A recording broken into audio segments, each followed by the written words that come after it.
लगाते हैं तो फ्लेम वो कि सिर्फ क्या लगाते हैं, अंगूठे के दाहिने हाथ का नियम। चुंबकीय क्षेत्र के लिए हम क्या लगाते हैं, अंगूठे के दाहिने हाथ का नियम। जब हमको दो चीज़ें पता हो जाती हैं, बल ज्ञात करना होता है, तब फिर हम क्या लगाते हैं, फ्लेमिंग के बाएं हाथ का नियम। तो इसमें कितने नियम लगे हैं, दो दिशा के लिए, एक बार चुंबकीय क्षेत्र के लिए और एक बार बल के लिए। ठीक है, अब चित्र बड़ा सरल सा है, भाषा सरल सा है, व्यंजक सरल सा है। ये तो ज़बरदस्ती का 15 मिनट यहाँ लग गया। तो देखो यहीं से माना दो समांतर धारावाही चालक, यहाँ जाके हैं लगा देना।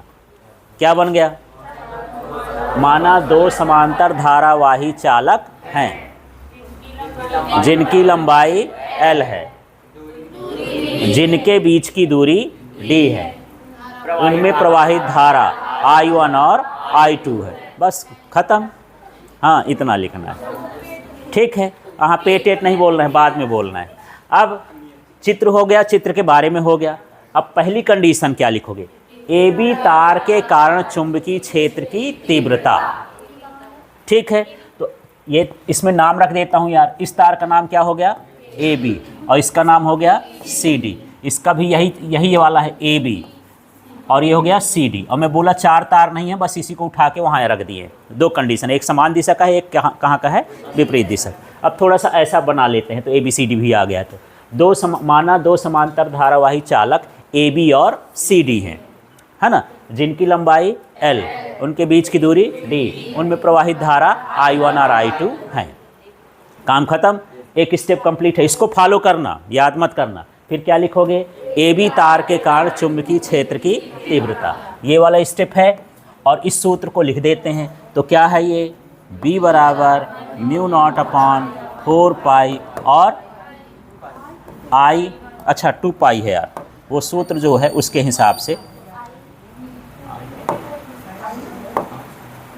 μ0 I1 और ये हो गया 2 पाई D।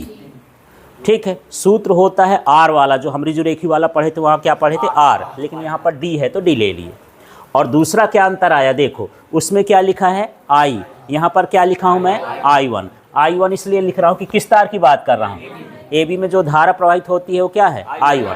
तो चाहूँ तो मैं यहीं भी लिख दूँ तो आपको कन्फ्यूजन ना रहेगा। यहाँ I1 हो गया, यहाँ I1 हो गया। I1 समझ में आया क्यों लिखा, ठीक, इसका काम खत्म यार, एक स्टेप का ही है।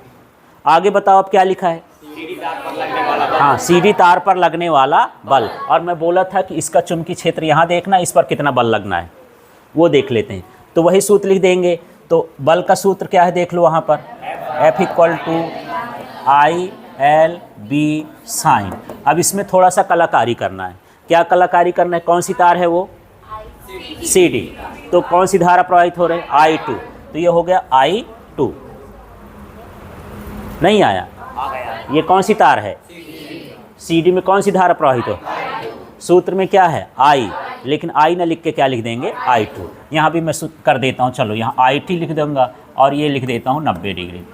अब देखो यहाँ पर जब आप किए थे तो चुंबकीय क्षेत्र है, धारा है, बल है, सब की क्या है, 90 के कोण पर हैं। तो मैं साइन के बाद थीटा नहीं लिखा, क्या लिखूँगा, 90 डिग्री। तो ये हो गया क्या, 90 डिग्री, क्योंकि ये सब परस्पर लंबवत है। ठीक है, अब यहाँ पर F बराबर 90 का मान क्या होता है, तो ये I2LB हो गया, साइन 90 गायब, उसका मान क्या हो गया, 1।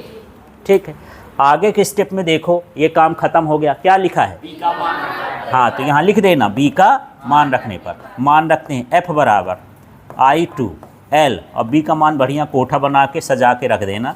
ये है म्यू I1 और ये हो गया 2 पाई D और ये कोष्टक बंद, मान रख दिए। अब ये कोष्टक भी खोल दो एक, है ना।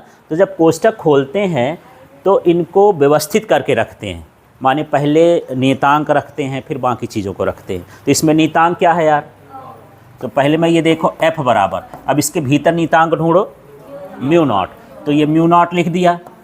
फिर ये क्या है यहाँ पास, I2 था ना, हाँ तो I1 पहले लिख दे, क्रम से लिख देते हैं। ये क्या हो गया I1, फिर क्या हो गया I2, और कुछ छूटा है L, तो यहाँ पर क्या लिख दिया L, और बटे में क्या है 2 पाई D। ये स्टेप भी खत्म है ना। केवल इसको कोष्टक खोल के व्यवस्थित कर देना, क्रम से जमा के रख देना है और कुछ नहीं किए। अगले स्टेप में एकांक लंबाई पर लगने वाला बल। ठीक, यही लाइन पूरा लिखेंगे। एकांक लंबाई का मतलब लंबाई का मान कितना है, 1 है। तो यहाँ देख लो,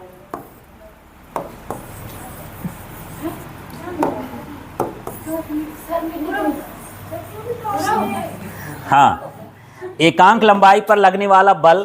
तो इसमें देखते हैं, यहाँ ये मैं लिखा, इस F को थोड़ा तिरछा बना देना है। ये दोनों में क्या फ़र्क है, ये सिर्फ क्या है, बल, और यहाँ पर मैं क्या बोलता हूँ, एकांक लंबाई पर लगने वाला बल। तो उसको F से या F डैश से किसी भी से दर्शा दो। तो मैं तिरछा F लिख दिया। अब देखो क्या लिख दूंगा, ये हो जाए म्यू नॉट I1 I2 और ये क्या हो गया 2 पाई d। क्या गायब है, क्यों गायब है, हाँ, लंबाई का मान कितना हो गया, 1, इसलिए हो गया। ठीक है, तो चलो हाँ स्टार्ट करो।